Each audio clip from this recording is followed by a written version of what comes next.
Hello and welcome back to my YouTube channel. Okay, wait. Why is no one talking about this place?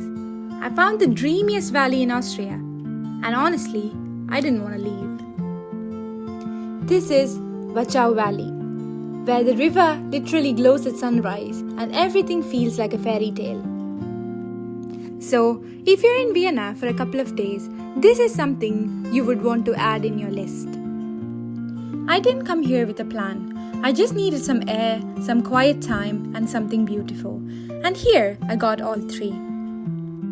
It is less than an hour drive from Vienna, and it's one of the most scenic spots, which is very less touristy and less crowded. The best way to explore this valley is by foot.